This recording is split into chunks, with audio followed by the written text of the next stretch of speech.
क्या आपको पता है दोस्तों, चेस के गेम में आप किसी को सिर्फ 2 मूव्स में हरा सकते हो। मजाक नहीं कर रहा, इसे फूल्स मेट कहा जाता है, फास्टेस्ट चेकमेट पॉसिबल। अगर आपके सामने वाला प्लेयर अपनी पहली मूव में सिपाही को इस तरीके से आगे बढ़ाता है और आप रिस्पॉन्स में अपने सिपाही को आगे बढ़ाते हो, तो सिर्फ एक और मूव चलने के बाद ही आप उसे इस तरीके से चेकमेट कर सकते हो। है ना माइंड ब्लोइंग चीज। पूरे चेस के गेम में ऐसी कई सारी ट्रिक्स छिपी हैं। एक और उदाहरण है कैसलिंग। ये चेस की इकलौती स्पेशल मूव है जहां आप 2 पीसेस को साथ में मूव कर सकते हो। किंग और रुक दोनों ही एक मूव में इस तरीके से इंटरचेंज किए जा सकते हैं, लेकिन इसके लिए प्री कंडीशन है कि आपके किंग और रुक को पहले मूव नहीं होना होता और इनके बीच कोई और पीस नहीं हो, तभी आप ये कर सकते हो। ऐसे ही है एन पसों, चेस की सबसे अजीब मूव, जिसमें जब ओपोनेंट का पॉन पहली बार चले और एक ही जगह 2 स्क्वायर्स आगे बढ़ जाए और आपके पॉन के बिल्कुल बराबर आकर रुक जाए, तो आप उसे इस तरीके से हटा सकते हैं जैसे वो सिर्फ एक ही स्क्वायर आगे बढ़ा हो। ज्यादातर बिगिनर लोगों को ये चेस की ट्रिक्स पता नहीं होती है, लेकिन अब चेस सीखना उतना ही मजेदार हो गया है दोस्तों जितना डुओलिंगो पर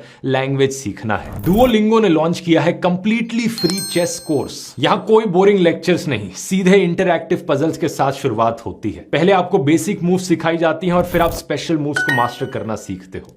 ऑस्कर नाम का एक एनिमेटेड चेस कोच भी है जो आपके साथ मिनी गेम्स खेलता है और हर गलती पर इंस्टेंटली फीडबैक देता है। इसके अलावा डुओलिंगो पर है डेली स्ट्रीक्स जो आपको कंसिस्टेंट रखती हैं, लीडर बोर्ड्स जहां फ्रेंड्स के साथ कंपीट कर सकते हो, और वो क्यूट नोटिफिकेशंस जो प्रैक्टिस करने की याद दिलाती हैं। इस कोर्स का टारगेट है आपको 1500 इलो रेटिंग तक पहुंचाना, जो काफी है कॉन्फिडेंटली चेस खेलने के लिए। तो अगर आप भी चेस सीखना चाहते हैं लेकिन अभी तक सीख नहीं पाए हैं, तो डुओलिंगो का चेस कोर्स परफेक्ट है आपके लिए। ये फ्री कोर्स आपको मिलेगा एंड्रॉइड और iOS की डुओलिंगो ऐप पर, हिंदी और इंग्लिश दोनों भाषाओं में। डाउनलोड कीजिए डुओलिंगो की ऐप और देखिए कि चेस सीखना कितना इंटरेस्टिंग हो सकता है। और हाँ, फूल्स मेट से बचना मत भूलना, क्योंकि 2 मूव्स में चेकमेट हो जाना बहुत ही एम्बैरेसिंग हो सकता है।